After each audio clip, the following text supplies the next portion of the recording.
नमस्कार दोस्तों, प्रीति beautiful garden में आपका बहुत बहुत स्वागत है। तो दोस्तों देखिए, वीडियो की शुरुआत डबल डेकर के फ्लावर के साथ और हिबिस्कस की बहुत सुंदर वैरायटी है।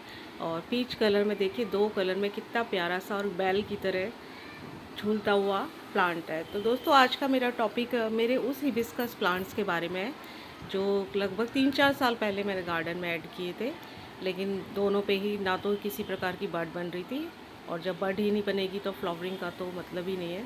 तो जिसमें पहला ये डबल पेटल वाला है, तो अब आप देख सकते हैं कि ये पूरा बड से भर गया है। हालांकि इसमें थोड़े से मिली बग्स लगे हुए हैं, तो उसके लिए मैं सिंपल जब इनको वाटरिंग करूँगी तो स्प्रे कर दूँगी। और दूसरा ये मेरा प्लांट्स है, और आज तक मुझे ये पता ही नहीं है कि ये कौन से कलर का है, कौन सी वैरायटी का है। तो ये दोनों ही प्लांट्स मैंने 10 या 15 रुपीज़ में रोड साइड जो बच्चे बैठते हैं उनसे लिए थे। और तब से इनको शुरुआत में तो छोटे प्लांटर में ग्रो किया, और जैसे जैसे इनकी ग्रोथ बढ़ती गई बड़े बिग प्लांटर में मैं इनको ग्रो करती गई, लेकिन फिर भी इनमें कोई किसी प्रकार की मुझे सक्सेसफुल नहीं मिली। तो इस बार क्या चीज़ें मैंने और इन प्लांट्स के साथ की हैं तो वो मैं आपके साथ शेयर करूँगी। तो दोस्तों इस बार भी ये पिछले मंथ तक भी बिना बड के प्लांट था मेरा। प्लांट की ग्रोथ आप देख सकते हैं कि बहुत हरी भरी थी। तो फिर मैंने इस प्लांट्स को पॉट में से निकाल के, और सबसे पहले तो इसकी जितनी भी रूट बाउंडिंग हो रही थी उसमें से मिट्टी को हटाया। हालांकि मैंने रूट्स की प्रूनिंग नहीं की, क्योंकि मैं ज़्यादातर जड़ों को नहीं छेड़ती हूँ। फिर उसके उस मिट्टी में जो भी हमारा किचन वेस्ट होता है, सूखी पत्तियाँ होती हैं, बनाना पील्स वगैरह जो भी होता है, और सभी छिलकों को मिलाकर सबसे नीचे इसकी मिट्टी तैयार की, और साथ ही साथ जड़ों की सारी मिट्टी, पुरानी मिट्टी को हटा के, और दूसरी जो मिट्टी मैंने तैयार की उस मिट्टी को इस पॉट में दोबारा इसकी रिपोर्टिंग की।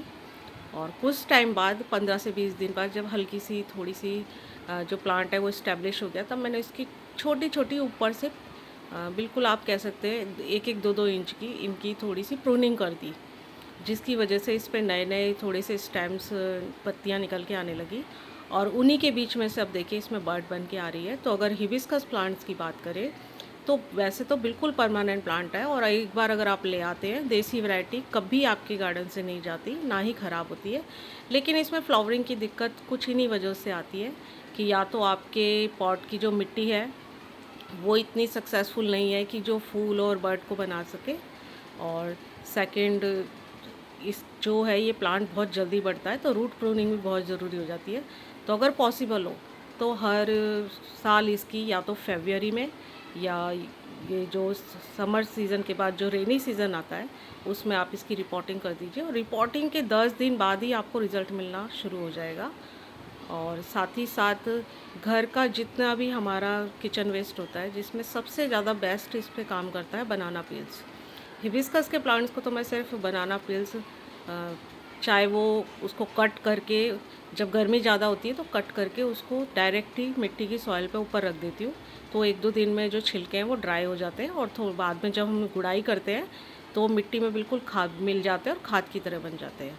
दूसरा उसका रहता है कि उसको लिक्विड फॉर्म में हम दे देते हैं। लेकिन उससे सबसे ज़्यादा जो इस प्लांट्स को ज़रूरत होती है वो होती है फुल सनलाइट की।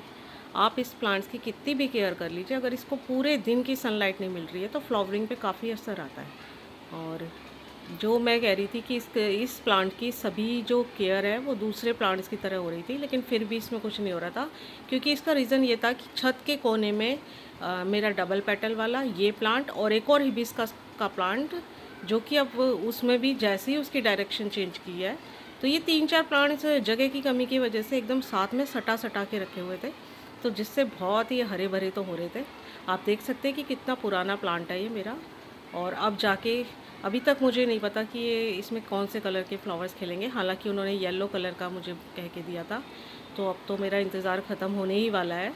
तो बहुत मुझे क्रेज़ हो रहा है, मैं वेट नहीं कर पा रही कि इसमें कौन से कलर के खिलेंगे, क्योंकि काफ़ी टाइम तक इस प्लांट्स के को मैंने दिया है। तो बस यही इस वीडियो में मैं शेयर करना चाहती हूँ कि ऐसा नहीं है कि अगर हिबिस्कस के प्लांट पे, अब आप देख ही सकते हैं कि एक ही छत पे रखे हुए हैं, एक ही तरीके से मिट्टी, पानी और केयर, इनको धूप वगैरह सब मिल रही है। लेकिन कभी कभी प्लांट जो है वो काफ़ी टाइम लगा देता है हिबिस्कस का फ्लावरिंग आने में।